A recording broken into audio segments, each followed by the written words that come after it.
जड़े सांबादिक गिरफ पर सर्वसम्मुखें रास्त पुलिस चलाई चलाई नेवा और विभिन्न जनगहलीपूर्ण स्थान में फोटो सुटिंग करने भाई अभियोग आसी ढेंकानाल जिला भुवन थाना अंचल।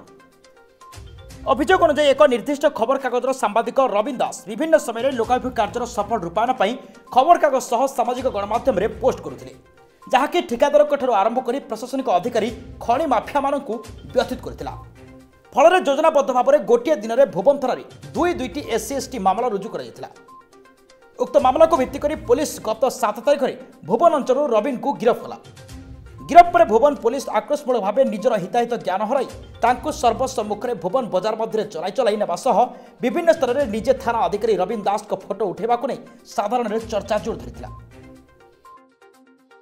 यहाको विरोध करने सह मानवाधिकार क्षुण्ण होता दर्शाई भुवन सांबादिक संघ पक्ष सभापति मधुप रंजन नंदन अध्यक्षता वरिष्ठ सांबादिक तथा आईनजीवी अलेख प्रसाद त्रिपाठी संजय नायक दुशासन पुष्टि सह अन्य कर्मकर्ता 8 तारिख भुवन थाना सम्मुखें धारणा देइछन्ति।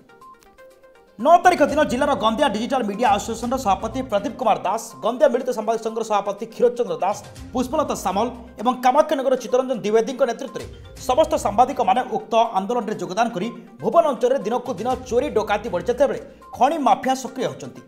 किछि दिन तले थाना मात्र 500 मीटर दूर चलता चोरा क्रोमाइट बेपार जिला आरक्षी अधीक्षक निर्देश में जबत होला पर घटना अंचलवासी को स्तब्ध करथिला। सेहीपरि एशिया महादेशर सर्वबृहत ग्राम कहुवा भुवन एकमात्र मेडिकल मध्य चोरी सर्वोपरि भुवन मंदार मुख्य रास्तार संध्या समय डिसेम्बर मास होता नर्सरी मालिकों हत्या घटना पुलिस नीरव दर्शाई बेले अन्य कर्तव्यरत सांबादिक मिथ्या मामलें गिरफ करने एपरि अमानुषिक बर्बरतार कार्य को घोर निंदा करथिले। तेज सन्धार आरक्षी अधीक्षक निर्देश में उपखंड स्तरीय पुलिस अधिकारी श्री रंजन कुमार दे धारणरत सांबादिक मानक पाखरे पहुंची घटनार पुंखानुपुंख तदंत होबार प्रतिश्रुति देवापर सांबादिक माने धारणार उठिथिले। तेज आगामी दिन में निरपेक्ष तदंत नहेले आंदोलन को जोरदार कर सांबादिक संगठन गुड़िक कहते। पूर्णचंद्र साहू भारतीय सांबादिक ओडिशा शाखार सभापति गत 2 दिन तले आमर जड़े कर्तव्यरत सांबादिक नुआ भुवन आरेस्ट करागला वास्तव में किंतु सरकारी भाव में देखा जाए बालीबार आरेस्ट कर कालीबजार नुआ बजार जो भाव प्यारेड करागला ताकू निर्दिष्ट भाव में दृढ़ हस्तर निंदा करुच्ची। भुवन सांबादिक संघ ये घटना को नहीं जो आंदोलन जारी रखी समर्थन करुच्ची। आगामी दिन में ये आंदोलन हुए तो रूपरेख बदली पारे किंतु रवीन दास को न्याय प्रदान आंदोलन जारी रहिबो। ये हाथबारसी साजी पुलिस किभली भाव में भुवन रे तार व्यवस्था परिवर्तन कर आमर आंदोलन जारी रही। प्रदीप कुमार दास सभापति गंदिया डिजिटल मीडिया एसोसिएशन।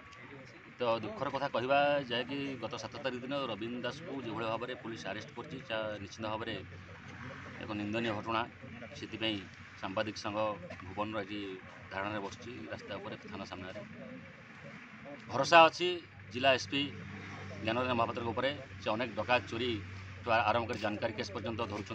ये जेहेतु गोटे सांबादिक कथा अच्छी आम भी पुलिस विरुद्ध में कहूना पुलिस को आम निश्चित भाव में कह सी समस्त रक्षाकारी जदि रवीन दास दोष करता तार कौन आरेस्ट कले पुलिस जानी पुलिस जो भाव में रवीन दास को आरेस्ट करके रास्ता मझे नहीं गले गोटे सन्त्रासवाद भाया जहाँपाई आज भुवन सांबादिक संघ डाकरा गंदिया सांबादिक संघ गंदिया डिजिटल मीडिया एसोसिएशन कामाख्यान सांबादिक संघ जोग देती किसी दिन भितर निश्चित भाव में जिलार समस्त सांबादिक संघ जोगदेव आपको आम दृढ़ निंदा करुचु।